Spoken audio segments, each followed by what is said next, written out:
টঙ্গীর তুরাগ বিশ্ব ইজতেমাকে মিডিয়ায় 2 পর্ব বলা হলেও এটি আদৌ 2 পর্ব নয়, বরং দুটি ভিন্ন পক্ষের ভিন্ন ইজতেমা। যেই তাবলিগের 6টি মূলনীতির অন্যতম ছিল ইকরামুল মুসলিমিন তথা মুসলিম ভাইকে সম্মান করা, সেই তাবলিগের মধ্যে নজিরবিহীন সংঘর্ষে তৈরি হয়েছে দুটি পক্ষ। মূলত দিল্লির মাওলানা সাদ সাহেব নিজেকে বিশ্ব তাবলিগের একক আমির ঘোষণা করা এবং বিভিন্ন বিষয়ে মারাত্মক বিভ্রান্তিকর বক্তব্যের কারণে এই জটিলতার সৃষ্টি হয়েছে। 1926 সালে ভারতের মেওয়াতে দেওবন্দি ঘরানার আলেম মাওলানা ইলিয়াসের হাত ধরে তাবলিগের এই ধারার সূচনা হয়। প্রতিষ্ঠার পর থেকে প্রায় 100 বছর যাবত বরকতময় এই সংগঠনের মাধ্যমে বিশ্বের কোটি কোটি মানুষ হেদায়েতের দিশা পেয়েছে। তাবলিগের মেহনতে কত অমুসলিম মুসলমান হয়েছে, কত মানুষ পরিপূর্ণ ইসলামী জীবনযাপন শুরু করেছে, তার কোনো হিসেব নেই। ইসলামের সততা, ইনসাফ ও সাদাসিধে জীবনাচারের আদর্শ নমুনা ছিল এই তাবলিগ জামাত। এটি ছিল একমাত্র সংগঠন যাদের ব্যাপারে বিএনপি, আওয়ামী লীগ, জামায়াত, জাতীয় পার্টি দলমত নির্বিশেষে দেশের সমস্ত মানুষ যাদেরকে ভালোবাসত।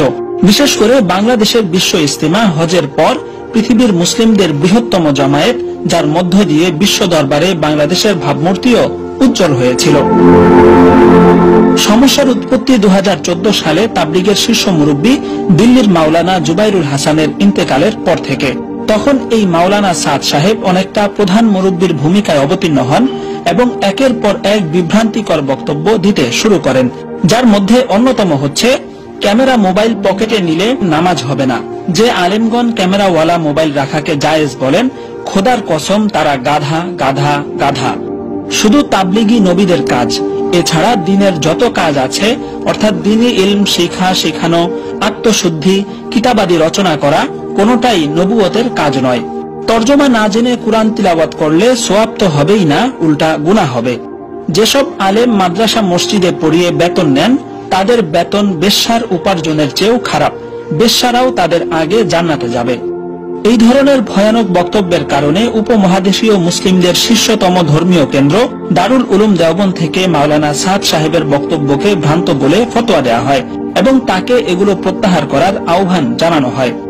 সমস্যার আরেকটি কারণ হচ্ছে তাবলিগ মূলত পরামর্শ বা মশওয়ারা ভিত্তিক একটি জামাত হলেও মাওলানা সাদ সাহেব নিজেই নিজেকে আমির ঘোষণা করে বসেন। একদিকে বিভ্রান্তিকর বক্তব্য, অপরদিকে নিজেকে আমির ঘোষণা করার দ্বারা বরকতময় এই জামাতের মধ্যে নজিরবিহীন অস্থিরতা সৃষ্টি হয়।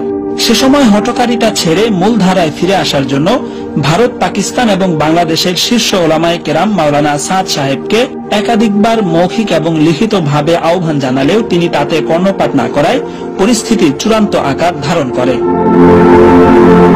শেষ পর্যন্ত 2016 সালের রমজান মাসে তাবলিগের বৈশ্বিক কেন্দ্র দিল্লির নিজামুদ্দিন মসজিদে মাওলানা সাদ সাহেবের সমর্থকেরা তাবলিগের মূলধারা সদস্যদের উপর হামলা চালায়, যার ফলশ্রুতিতে বাংলাদেশেও দুটি পক্ষ তৈরি হয়ে যায় এবং কাকরাইল মসজিদে সংঘর্ষের ঘটনা ঘটে। সেই ঘটনার পর 2017 সালের টঙ্গী ইজতেমায় মাওলানা সাদ সাহেব ঢাকায় আসলেও তীব্র প্রতিবাদের মুখে তিনি বিশ্ব ইজতেমায় অংশ নিতে পারেননি। বাংলাদেশের পরিস্থিতির চূড়ান্ত অবনতি ঘটে 2018 সালের 1 ডিসেম্বর, যখন টঙ্গীর ইজতেমার মাঠে তাবলিগের মূল ধারার কার্যক্রম চলাকালীন মাওলানা সাদ সাহেবের সমর্থকেরা জোর করে মাঠে ঢুকতে যান। 5 দিনের জোরের কথা বলে তারা টঙ্গী মাঠের আশপাশের রাস্তায় জড়ো হন। এক পর্যায়ে বাটা গেট ভেঙে ভিতরে অবস্থানরত তাবলিগের মূলধারার সাথী এবং মাদ্রাসা ছাত্রদের উপর তারা লাঠি সোটা নিয়ে চড়াও হন। এতে উভয় পক্ষে সংঘর্ষ বেঁধে যায়। সেদিন ইসমাইল মন্ডল নামে একজন নিহত হওয়ার পাশাপাশি কমপক্ষে 150 শতাধিক মানুষ আহত হয়েছিলেন। এরপর থেকে বাংলাদেশ এবং ভারতে উভয় পক্ষের ইজতিমা থেকে শুরু করে পুরো তাবলিগি কার্যক্রম সম্পূর্ণ পৃথকভাবেই চলছে।